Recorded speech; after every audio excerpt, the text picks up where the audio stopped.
నమస్కారం. వ్యూస్ ఛానల్కి స్వాగతం.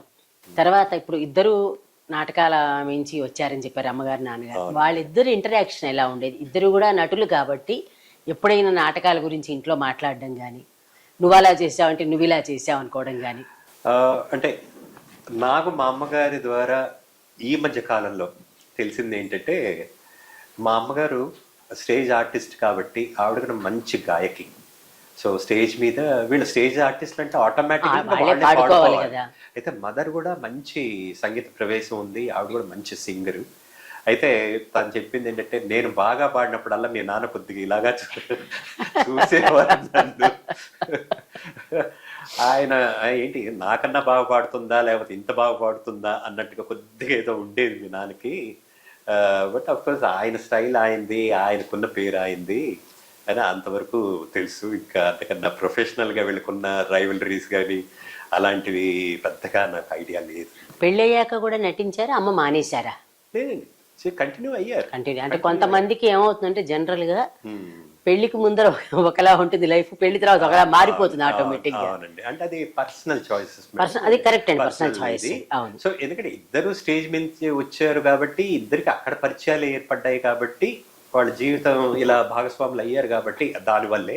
సో నాన్నగారి సైడ్ నుంచి పెద్దగా అబ్జెక్షన్ ఏం రాలేదు. సో నాన్నగారు చనిపోయాక కూడా మదర్ కొంతకాలం కంటిన్యూ చేశారు ఆర్టిస్ట్గా. అండ్ అంటే మదర్ కన్నడలో తెలుగులో కన్నా చాలా పేరు మోసిన ఆర్టిస్ట్. అదే అన్నారు కదా. 5 ఏళ్ల క్రితం సిద్ధరామయ్య గారు సీఎంగా ఉన్నప్పుడు మదర్కి జీవిత సాఫల్య పురస్కారం ఫిల్మ్ ఇండస్ట్రీ నుంచి ఆవిడకి ఆ పురస్కారం కూడా ఇవ్వటం జరిగింది. అసలు ఇన్ఫ్యాక్ట్ ఆ కోవిడ్కి జస్ట్ ముందనుకుంటాను, వరుసగా ఒక 2 ఏళ్ళు అయితే ఆవిడని అప్పటి వరకు లేదా సడన్గా ఆవిడకి సత్కారాల మీద సత్కారాలు జరగటం, మేము ఇక్కడి నుంచి రెగ్యులర్గా బెంగళూరుకి వెళ్ళటం. అండ్ ఇన్ఫ్యాక్ట్ అందరూ అక్కడ కర్ణాటకలో మదర్ని లేదా మేమంతా కూడాను కన్నడిగాస్ అని అనుకోవటం. ఎందుకంటే మదర్ అన్ని సినిమాలు చేశారు కన్నడలో. అందులో అనుకోకుండా మదర్కి ఒక లక్కీ పాయింట్ ఏమైందంటే, మదరు మన most famous Kannada hero doctor Raj Kumar గారి సినిమాల్లోనే ఎక్కువగా యాక్ట్ చేశారు. సో ఇప్పుడు మన తెలుగు ఫిల్మ్ ఇండస్ట్రీలో నాగేశ్వరరావు గారు ఒక పర్వతం అయితే రామారావు గారు ఒక పర్వతం ఇక్కడ, కానీ కర్ణాటకలో 2 పర్వతాలు రాజ్ కుమార్ గారు. సో అంత గొప్ప పేరున్న నటుడు వారు. సో కాబట్టి ఆయన సినిమాల్లోనే ఎక్కువగా మదర్ వారికి రాజ్ కుమార్ గారికి అక్కయ్యగా, లేకపోతే వదినగా, లేకపోతే అత్తయ్యగా, సో మాక్సిమం క్యారెక్టర్స్ మదరే చేశారు. Character artist. అయితే ఇక్కడ ఉన్న చిన్న తమాషా ఏంటి అంటే, మదర్ ఫిల్మ్ ఇండస్ట్రీకి వచ్చిన కొత్తలో రాజ్ కుమార్ గారు రామాయణం చేస్తే రామాయణంలో సీతగా మదరే చేశారు. ఆ ఘనత అదొక హైలైట్ అనమాట. సో అదొకటి మాకు కూడాను. అంటే కొన్ని సంవత్సరాల ముందు ఒక సత్కారం జరిగినప్పుడు అక్కడ ఈ ఫోటో గ్యాలరీ లాగా అన్ని ఫోటోలు పెట్టారు. దాంట్లో చూసినప్పుడు మాకు ఎక్స్ప్లెయిన్ అదే నేను కనుక్కున్నాను. సో మదర్ ఇలా చేశారు అని చెప్పేసి. తర్వాత క్యారెక్టర్ ఆర్టిస్ట్ గా ఆయనకి మదర్ గా అత్తగా. ఇప్పుడు ఎంత మదర్ ఏజ్ ఎంత అండి ఇప్పుడు అరౌండ్? రఫ్లీ ఆల్మోస్ట్ 90 వరకు వచ్చారండి, 80 to 90 మధ్యలో. ఒకసారి ఆవిడ కూడా పలకరించాలి అయితే. Most welcome. అంటే ఇప్పుడు వాళ్ళిద్దరి మధ్యన ఎందుకని అడిగామంటే, నాటకాలు వేసేటప్పటి నుంచి పరిచయము, తర్వాత సినిమాల్లో ఇద్దరు కలిసి నటించారా అండి? బ్రహ్మాండంగా. సోమవార బ్రహ్మహత్యం అనే సినిమాలో మదర్ పార్వతి, శివుడు శోభన్ బాబు గారు, తర్వాత వీళ్ళిద్దరున్న సన్నివేశంలో నాన్నగారు నారదుడిగా పాడుకుంటూ వస్తారు.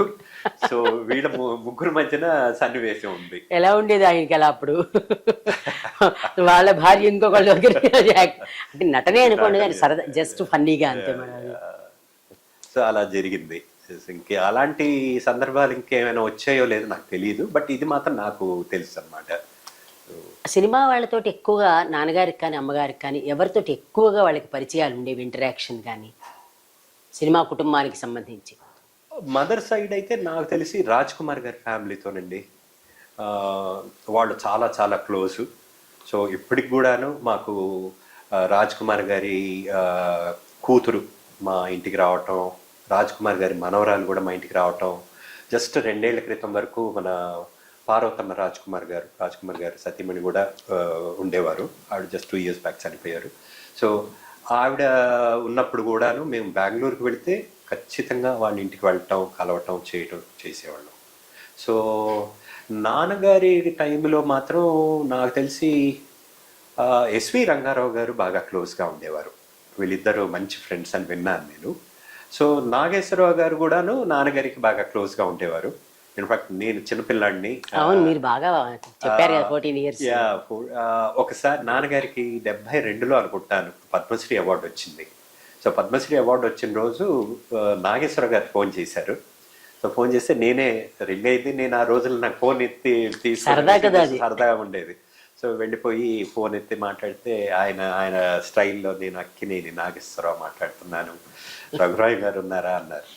అంటే నేను ఆయన వాయిస్ వినపడగానే చాలా ఎక్సైట్ అయిపోయింది. మా నాన్నగారి దగ్గరికి పరిగెత్తుకుంటూ వెళ్ళి నాన్న నాగేశ్వరరావు గారు అంటే సరే నాన్నగారు వచ్చి మాట్లాడితే ఆయన ఈ పద్మశ్రీ అవార్డు వచ్చిన సందర్భంగా ఆయన ఫోన్ చేసి పర్సనల్గా పాపం విష్ చేసి నాన్నగారు నాకు బాగా ఒక 10-15 minutes మాట్లాడుకున్నారు ఇద్దరు కూడా. సో ఆ సందర్భం బాగా గుర్తుంది.